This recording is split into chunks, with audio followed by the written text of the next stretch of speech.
Welcome back, Knowledge Seekers. So today, this is a mini book review. I had not intended to originally do this book because it is a very information dense book, and it is actually a textbook. For all intents and purposes, this book is a textbook, and it is diet and nutrition in health principles and applications. And just to kind of give you an idea of what I mean by it's a textbook, it's a collection of essays by 3 or 4 different editors. That being said, this is not a book that I think everyone is going to want to read. If you can get it through your local library, the interlibrary loan system, even through ebooks, through the college systems, it might be for some people interesting to have, interesting to go through, make notes on. If you're someone that would read this as a reference book or would want it on hand, because it is actually, for all intents and purposes, it is a very helpful book. So we have done 2 other books previously, The Emotion Code and How to Heal Your Body. This is an actual book that discusses food as medicine. And it's broken into 2 parts. It's principles and then applications. And it's a lot. It's about from an audio perspective, this is about a 14 and a half hour book. It's like 200, almost 300 pages, 288 pages of text, give or take. So it's a beast of a book.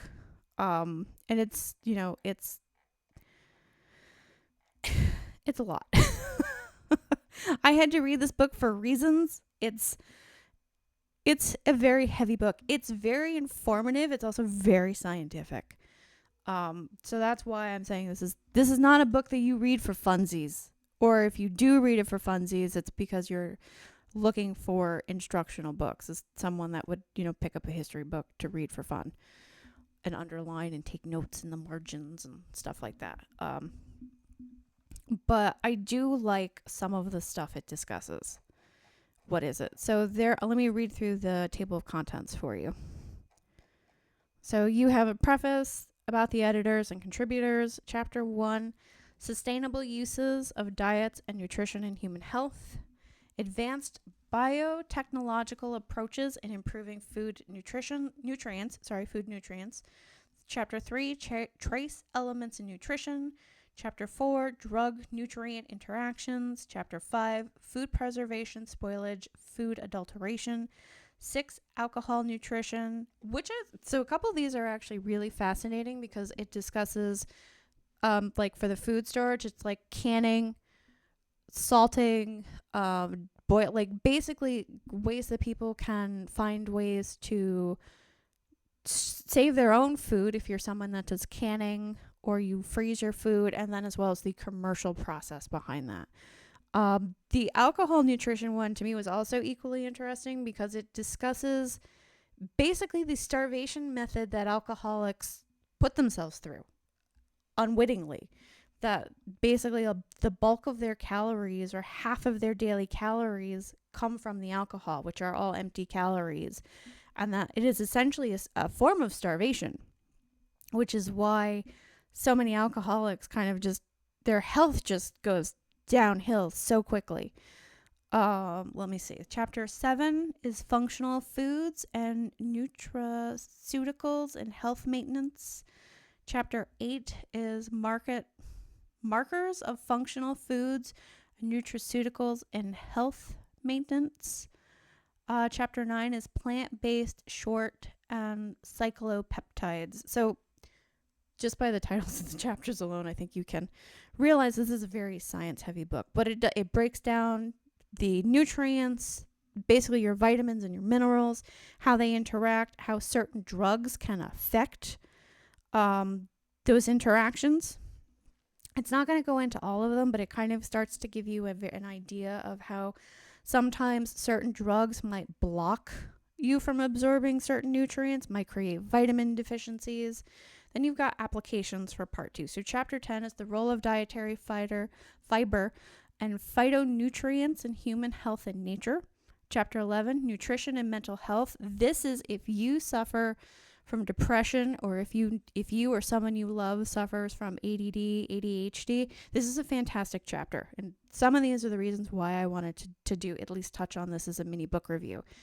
You can, even though you are more than likely still going to need your medication, you can manage your symptoms through your diet by making sure that you are getting the right vitamins and nutrients and you are eating healthy. You can help to manage your depression or ADD, ADHD.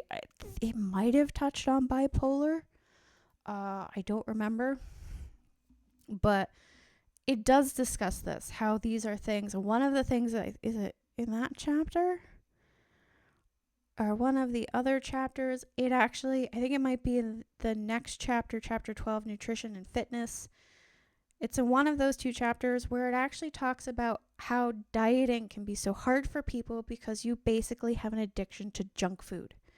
And that when you start trying to change your diet, you're basically an addict coming off of these foods. So if you have people that are, eat a lot of fried foods or processed foods and they try to change their diet for health reasons or for whatever reason, it's literally like taking an addict off of a hard, alcohol, narcotics, whatever. There is a withdrawal period there that makes it very difficult for people to come to. It's a contributing factor as to why dieting can be so hard. And it talks about that in children, in adults, teenagers, the different calorie intake. This is not a book that tells you what kind of diet to follow. If you're looking for that, this is not the book. It does mention a couple of different diets, like the Mediterranean diet. It does talk about veganism, vegetarianism. It touches on the keto diet. But one of the things it talks about is that because everyone's genetics, everyone's biochemistry and their gut flora and fauna is different, different people will need different diets and different diets will suit them. So I think it actually does talk about, too, the Atkins diet, how some of these diets are good, but because of the deficit in some of the nutritions that you're getting, like I know Atkins, you pull a lot of carbs out, they can lead to other issues because you need some of these vitamins, you need some of these nutrients, you need some of the stuff that some of these diets start to remove. So let's see. Another thing that I really liked is it talks about nutrition and cancer. And I think by today's standards, we do know that certain foods may contribute to cancer. This also discusses what foods you can eat to avoid certain cancers or to be aware of if you have a predisposition to. You're still going to need to go to your doctor. You're still going to need to work with your medical professionals. If chemotherapy, radiation, if you are currently fighting that battle. But it gives you some of the tools that you can help yourself.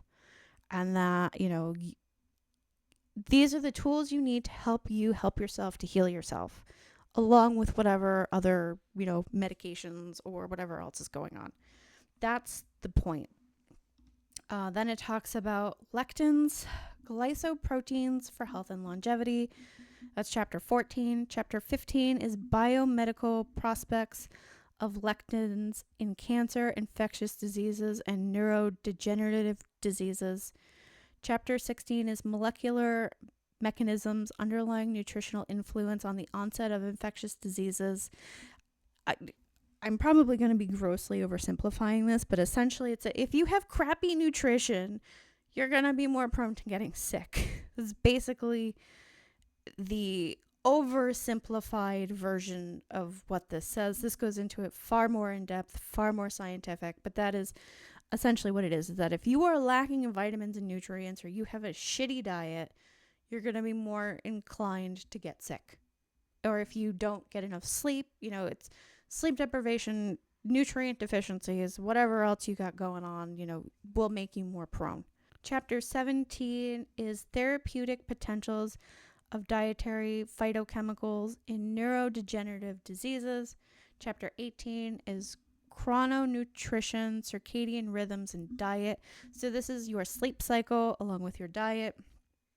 And that If you are a night person, I do remember them touching on the what's it called, the fasting, intermittent fasting, and I think this kind of comes up here. But it depends on what your sleep rhythm is like, and if you tend to be a night person, then you might find that you have certain habits that are a little detrimental opposed to someone that is an early riser, because your circadian rhythm's all out of whack, and that will affect certain things. And I'm grossly oversimplifying a lot of this. This book was a lot. I even might be getting some of this slightly skewed and remembering it wrong, because I read this a couple months ago, and I have since been through a number of other projects. So, yeah. But I did want to touch on it, and there's, chapter 19, nutritional approach to treatment of metabolic comorbidity. This is, those people that are grossly overweight, and then there's an index. So this is a book that I could see being very useful for people if you want a reference. Like you want to pick it up and have it on hand to reference from time to time, or if you have stuff going on that you want to look into and be like, how can I help myself? If you're in the diet and nutrition field or the medical field, this might be a great resource. Even if maybe you're an energy worker and you have noticed that you have clients that fall into certain categories, you might maybe pick this up as a business expense, and then you can run copies off if you think, hey, maybe you should read this. And give someone a chapter or sections or whatnot that you think might be pertinent to them. It could be valuable. I fully appreciate the fact that probably the bulk of you may look at this and go, oh, hell no. You might just want to stay far away from it, and that's perfectly fine. But I did want to do this so that if you see this video and you're like, what was that book that she talked about? That nutrition book. Maybe a year or two from now, it sparks an interest and you're like, hey, maybe I'd like to go check that out. You've got the information. So here it is. Good luck to you. Godspeed if you pick up this book. It has a lot of benefits, but I fully appreciate the fact that you will need a medical dictionary in order to read this if you are not familiar with these terms. So, that's another thing. There's a lot of very scientific words in this book, and it does go over organic chemistry, biochemistry, biology. Like, there's a lot of stuff in here.